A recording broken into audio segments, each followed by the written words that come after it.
Right, what's going on, guys? Back in the office, the studio. As you can see, it's very white. I'm well lit, aren't I? Now, I did do a little test previously to see, because actually, this room is hella reverby, as you'd imagine. It's an empty square room. I will get all the stuff on the walls. I'll get the soundproofing again. I'll get some Chelsea memorabilia up on there. But I wanted to change the color from the blue to the white because I'm lit better. The content should be better, man. You should be able to see me better. And yeah, I feel like I can re-jig things as well. And also the stuff on the walls was still in the same place from when I was standing and presenting. And of course now I'm seated again. It makes sense. So it took ages. I've also cleaned out all the tech stuff behind and just had a cleanse. So we move.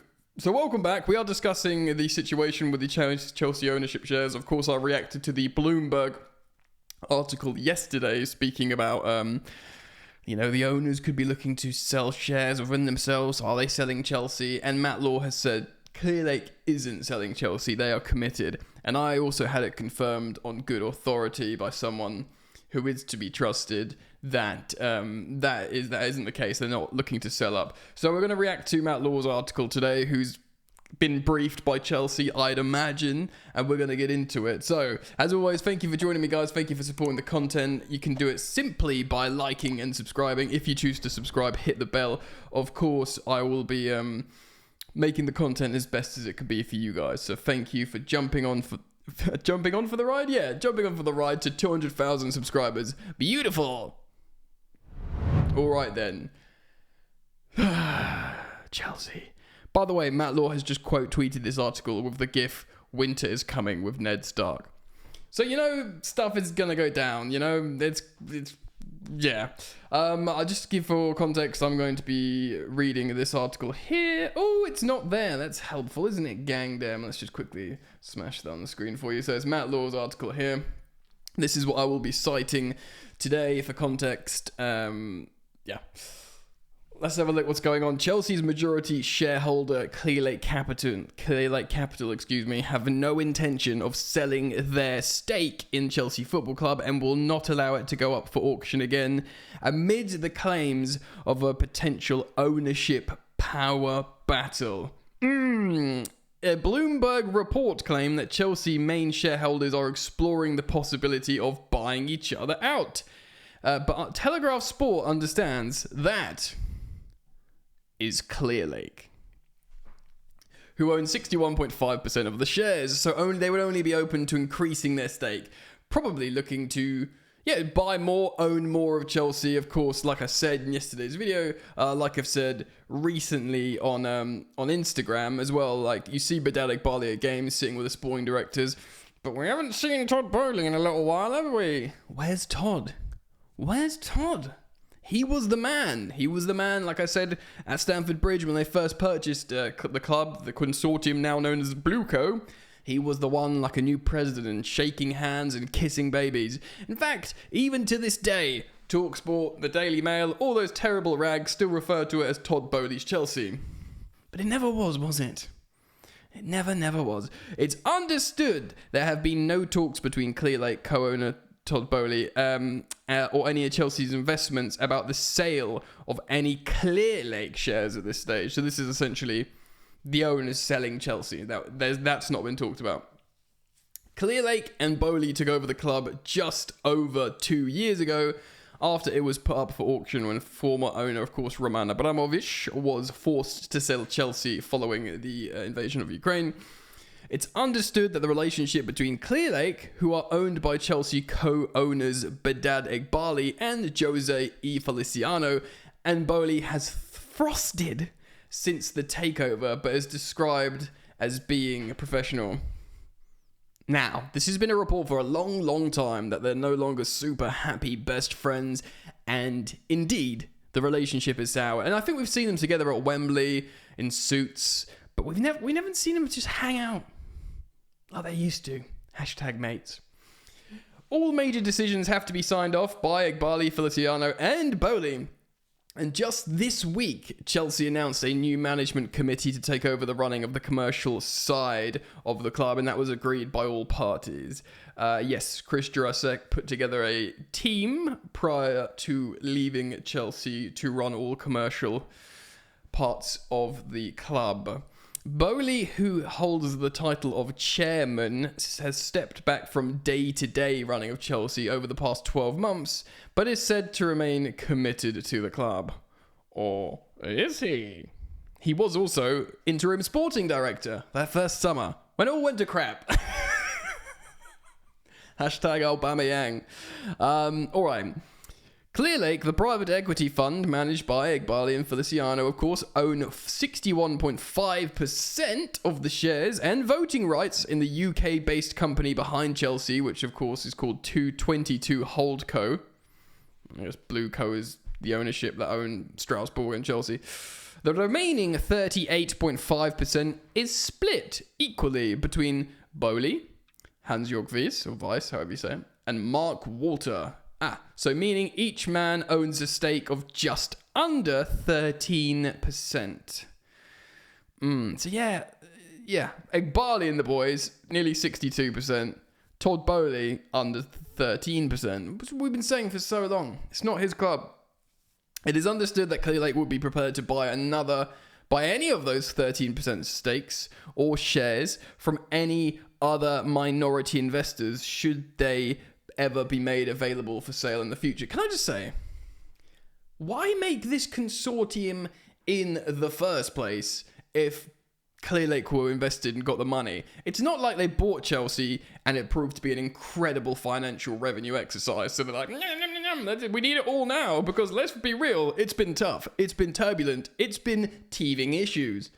So like, why didn't they just, fair enough, Todd Bowley brokered it. I think Todd Bowley actually tried to buy Chelsea before in 2018 or investigated it. So I get it, Todd Bowley led the consortium, but why couldn't Todd Bowley be the Amanda Staveley to Saudi Arabia? Do you know what I mean? Why couldn't it be Todd Bowley and Clearlake? Why did you bring in Mark Walter and Hans-Jörg Wyss, who doesn't even like football? It just seems strange.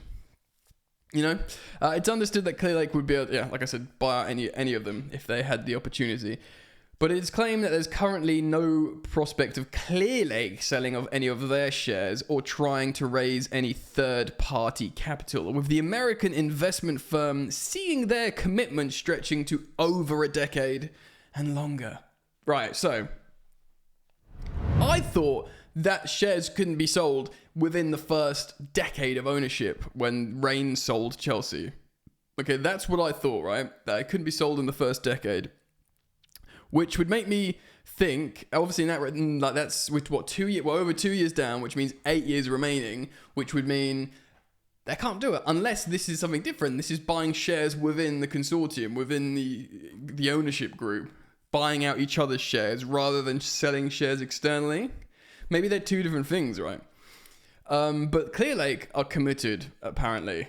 I mean, they do seem into it, don't they? They're like Eghbali's at the games, the sporting directors are all the games, they're throwing loads of money at it. Clearly, they're not like, they're the one thing I think is probably caused a rift and turbulence and uncertainty is probably the stadium redevelopment, There's recognition that Chelsea need a prolonged period of stability, amen, and Clearlake will not allow the club to go up for sale, even if any other investors decide they want to put their stakes on the market. As revealed by Telegraph Sport in March, Chelsea's owners can pass the chairmanship between them every 5 years as part of an extraordinary written agreement. Of course, so Bowley, every 5 years. So is it Bowley in the gang and Clearlake? Because it can't be Clearlake, Bowley, Walter, Weiss. It has to be A and B. Clearlake and everyone else represent the two groups. Surely. Clearlake intend to nominate their own representative to take the chairmanship at the earliest opportunity, which is 2027, assuming the current structure remains the same.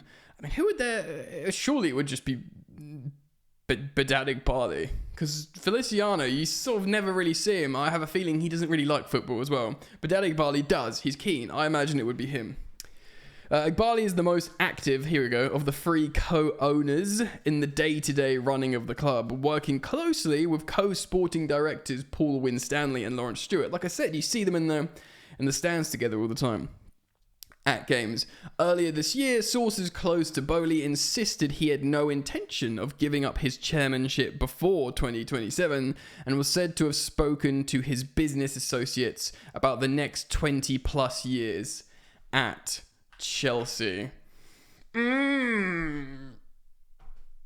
Transition. Well, this is interesting, isn't it? I mean, the fact how Matt Law has just quote tweeted this article with a winter is coming gif would indicate that there is something behind this, that there is something going on, and maybe Todd Bowley's looking to sell. Look, just because to maintain a position of power, you're always going to assert that you maintain the same position, right? Now, let me explain what I mean by that. If someone says to Bowley or his representatives, like, oh, you haven't been around lately, are you going to give up your chairmanship? No, I'm going to keep my chairmanship for as long as it's available. Are you going to sell your shares for Chelsea? No, I'm committed to Chelsea. You say that almost as a default position in business terms. You don't want to create a storm, a new story for Chelsea, the club that you're, at, essentially. You don't want to create any issues there. And also, it just gives you options right until the last moment, until you dip, you're out of there. How do we feel about this? Well, Todd Bowley, I thought, when Blueco were buying Chelsea, when it was the Ricketts, Pagliuca, the Saudi media group, which we've since learned wasn't a real properly funded bid, and everyone in between, it was Bowley that seemed the best. He was a guy that tried to buy Chelsea before. He had great success with the Dodgers. If you look at the Dodgers story, how he picked them up in a moment of controversy and turned them into a winning machine, much like Man City in the Premier League.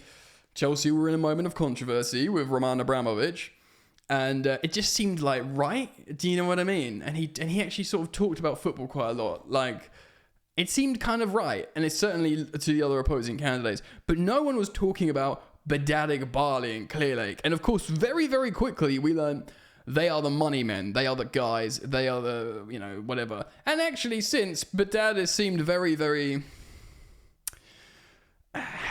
hands-on in many deals. I think the Enzo Fernandez, the Mikhailo Mudryk, he got the deals over the line. These are business people that want to buy assets and, negotiate and stuff. Now, is that going to make us win football leagues? No, but maybe them hiring the footballing infrastructure with the right recruitment, the right coaching team, which of course is yet to be seen. We can't judge that until we've got a bigger sample size of a squad developing, maturing, and seasoning into hopefully a winning side. So, all bets are off for the moment. I guess I said yesterday in a video, a lot of people aren't happy with the owners, which is their right. That's very different from the old Chelsea. It's hard to understand for a lot of people. A lot of people don't care about infrastructure, and they want to win. I want to win above all else. I made that very clear. I'd be frightened for Chelsea if they left. I don't want state ownership for the club. I just don't. And that's not a xenophobic thing at all. I think Saudi Arabia's got an amazing football culture. And it's, that's when, I was more against the World Cup being in Qatar because there's no football culture over there. And the carbon footprint to build all those stadiums, which have since been taken down, I thought was ridiculous. But Saudi Arabia have got a rich footballing culture. But it's more the geopolitical soft power play stuff that I don't really like. And also, there's, whatever. It's not and I understand there's obviously negative things of all billionaires and no one's clean. And look, trust me, most Chelsea fans sing praises of Roman Abramovich, right? Non-Chelsea fans don't. Roman might have loved football and loved Chelsea, but he was a Russian oligarch who got his money in dirty ways, who rubbed shoulders with bad people. He did. The football fan in me loves Roman, but we've got to be realistic here. Do you know what I mean? I'm just worried for Chelsea because I feel like for the first time in a long time, no government or controversy is coming for our owners, which is a new thing for Chelsea. I mean, you got TalkSport going, why are they giving them long contracts? That's about as bad as it gets. I can deal with that. They are self-reporting to UEFA and the Premier League and the FA about, you know, any wrongdoings. And in the land of Leicester getting investigated, Everton, Nottingham Forest, 115 charges for Manchester City. Yeah, let's try and be above board now if possible.